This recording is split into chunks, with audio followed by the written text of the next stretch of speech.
Bonjour, je m'appelle Victor David Mbouyi Bipungu.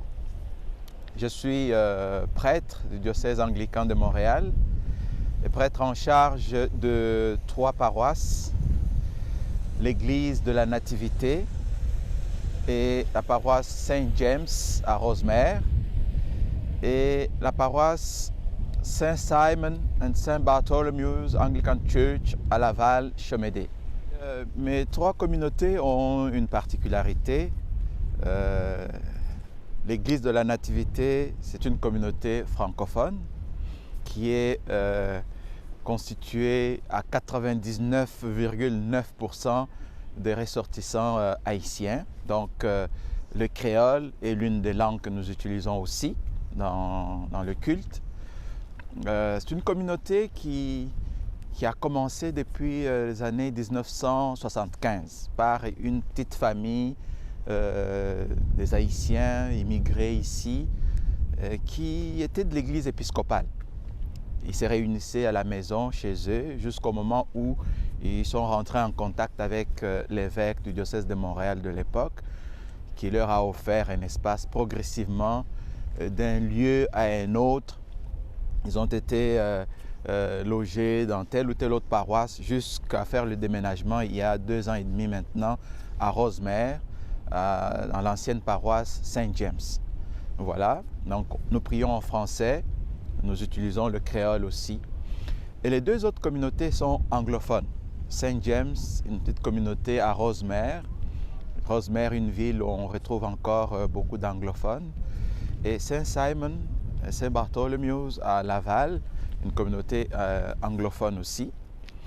Là, on y retrouve quand même une bonne diversité de descendants d'immigrés irlandais. Aussi, parmi les membres issus d'autres communautés, il y a surtout les ressortissants des îles britanniques, par exemple de Barbade, en particulier de Barbade, de Jamaïque aussi. Donc voilà la différence entre les 3 communautés, mais nous avons les mêmes défis. Comment continuer à proclamer la parole de Dieu dans le contexte actuel de notre monde. Bon, dans les 3 communautés, notre style de culte est pas mal pareil. Oui, je ne sais pas si particulièrement pour l'église de la Nativité, parce qu'ils sont quand même des traditions épiscopaliennes en Haïti. Donc nous utilisons le livre de la prière commune. Ça c'est pour le culte en français. Ceux qui viennent de l'extérieur, ils voient quand même des aspects de ce qu'on appelle High Church, ou les anglo-catholiques. Et puis pour les 2 autres communautés anglophones, nous utilisons le BAS, le Book of Alternative Services. Je pense que c'est le style. Mais à la Nativité, la particularité, c'est dans le chant, avec l'aspect créole, francophone. Le chant est beaucoup plus mouvementé, on chante, on danse beaucoup. Oui, on danse beaucoup, en tout cas c'est très vivant et j'aime beaucoup ça. On a une chorale qu'on appelle le groupe de louanges de l'église de la Nativité qui nous aide à pouvoir garder cet aspect plus vivant du chant liturgique. Pour les communautés anglophones, oui, c'est les cantiques, les hymnes habituels que nous connaissons, que nous chantons avec un organiste. C'est plus tranquille, c'est enrichissant de voir les différents aspects. Moi, personnellement, comme prêtre, comme pasteur dans les 3 communautés, ces différences-là m'enrichissent personnellement. Et je pense que nos visiteurs aussi, quand ils viennent, ils voient la différence dans l'une ou l'autre des communautés et c'est apprécié. C'est vraiment ça pour ce qui est du culte. Au-delà du culte dominical, à la Nativité, nous avons tous les mercredis soirs un temps de prière et d'enseignement. Alors, avec ce temps de la pandémie, le programme est changé complètement, mais nous avons adopté un style qui permet aux familles d'intervenir à partir de la maison, de participer activement par le chant, par les lectures. Donc on confie à des individus dans leur famille et ils sont appuyés par les membres de la famille. Ils font ce qui leur est demandé ensemble, par exemple le chant ou la lecture. Et ça a permis à ce qu'on garde tous les membres de la communauté actifs et présents dans le contexte actuel de la pandémie. Donc voilà pour ce qui est du culte. Et l'enseignement de la parole de Dieu est très capital. Nous avons l'étude biblique au moins une fois par mois, les derniers vendredis du mois, où on choisit un livre de la Bible avec un thème précis et on échange, on discute, on sort un peu du cadre du culte. C'est un temps libre où on apprend tous à partir de la parole de Dieu. Donc voilà dans l'ensemble ce qui est du culte et de nos activités actives. Mais comme toutes les communautés, il y a le défi d'aller chercher plus de jeunes. Ils ne sont pas facilement trouvables. Mais à l'église de la Nativité, on a des familles, des jeunes familles. On peut avoir une vingtaine de jeunes de 16 à 25 ans qui sont encore très présents, qui venaient avant la pandémie, ils venaient à l'église avec leurs parents. C'est des familles qui sont restées, comment dirais-je, tricotées, serrées. Donc les enfants, les jeunes adultes viennent encore avec leurs parents. Mais durant ce temps de pandémie, tout se fait en ligne. La vie de la communauté est toujours active. Le premier défi dans le contexte actuel, c'est comment permettre aux membres de mes communautés de continuer de vivre leur foi de façon active. À cause des restrictions, de distanciation, toutes les mesures que nous devons prendre, ce n'est plus au même rythme. Mais les défis restent dans le contexte actuel, au-delà de toutes les difficultés que nous pouvons connaître imposées par la pandémie. Comment garder les communautés vivantes et permettre aux membres de vivre leur foi. De façon générale, que ce soit en temps de pandémie ou pas, le défi majeur, c'est comment faire de la foi chrétienne aujourd'hui une source de croissance humaine pour les personnes.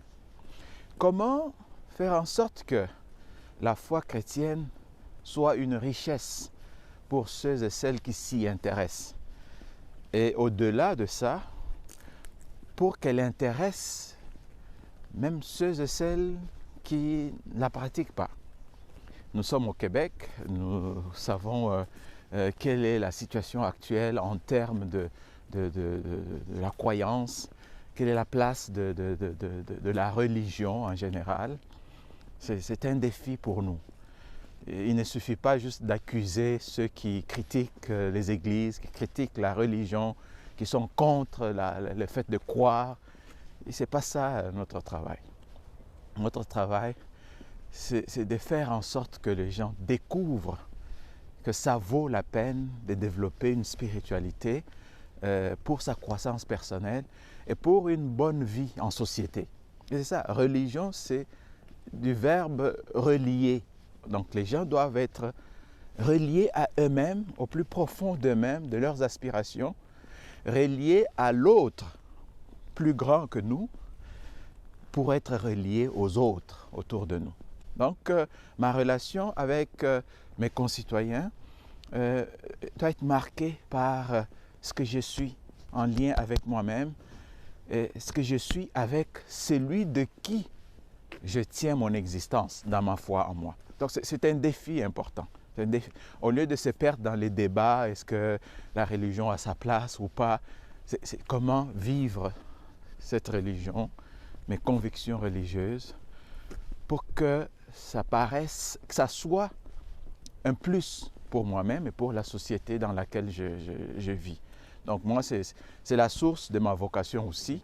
Donc c'est ça que nous devons faire comme travail et c'est ça que l'Église fait depuis des siècles, au-delà des imperfections, mais c'est pour permettre à tout le monde de découvrir sa dignité de fils et de fille de Dieu, d'aimer d'aimer plus. C'est ça l'essentiel, d'aimer davantage. Et l'amour demande le décentrement de soi. Quand on est égoïste, centré sur soi-même, on n'aime pas. Pour aimer, il faut savoir ouvrir, aller vers.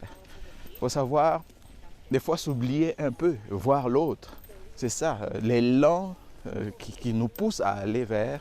Et c'est ça, vivre la vraie religion, pour être en lien, en relation. Parce que je suis en relation avec lui, cela détermine ma relation avec les autres. Et c'est ça, ma conviction profonde.